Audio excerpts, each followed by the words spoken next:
Níor cheappas riomh go mbeidh seo ag traenáil de gcraobhchomórtas na hEorpa.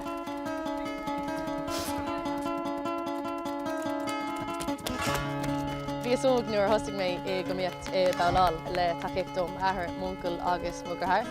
Bhí tugur mór ag mhuncail Bealtaine Cailachán orm agus mé ag bhabhláil ó bhí seóg.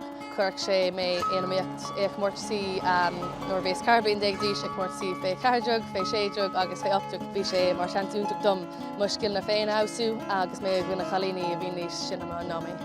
Tá mé ag deireadh bagáin clachtain seo ar mór, so tá mé ag seo le methar agus tá sé ag tuairm peascar thug mé seasamh ar an mór. Roimh anó.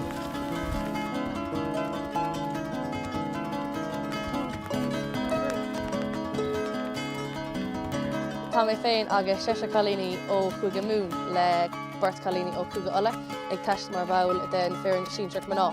Tá sé raibh chun a bheith mar páirt de féarann le chalíní atá chomhimreoirí is seanúntaach domsa mo chuid sciilna ábhsú. Anis tá mé ag an láthair traenála i Chasan Cenne, dúir an 8ú lá de mi Bealtaine tá féarann féar agus maná síntre ag teistil go dtí gcraobhchomórtas na hEorpa in san Gearmáin. Mar go bheimid ag bhaine féarann ón Gearmáin ón Oling agus ón Idáil, ba gach féarann ag bhain páirt i trí chomórtas, so tá chomórtas bhabhláil Éireannach, tá chomórtas Móras Oling agus tá chomórtas Lofting Gearmáin. Seo an bhabhláil Éireannach an bhabhláil Éireann, so mar dúirt mé hena tá sé féocht ionsa. Úsáid é seo ar an mór é déanamh an bhabhláil Éireannach.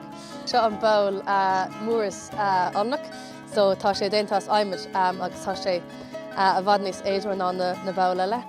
Ceann déarnach seo an bhabhláil dus an Lofting, so an Lofting Gearmánach tá sé aimimid agus lua agus tá sé níos lú agus a bhfad níos éidir freisin. Leis an Lofting an son bíonart an bhabhláil seo chaitheamh chomhfada agus go háirt go féidir leis. Cain tú é 3 uair agus chuirtí na scóir le chéile chun d'achar déarnach bheas. 31.4. I'm proud, absolutely, yeah, especially in the last year or two now, like the ladies, they have a lot more competition on the road and these things like that, and that's a big improvement for us.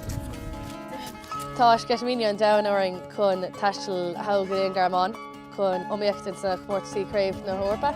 Tá mo clán ag taistilm chun takeíocht do thuirtam. Tá sceismíní orthu freisin tá sí ag dul go síra. Chaile mar bhrean dáin cúpla bliain ó hin agus is mór an trua nach méid sé lom ar an lá ach cinnte beidh sé fécinn síosar.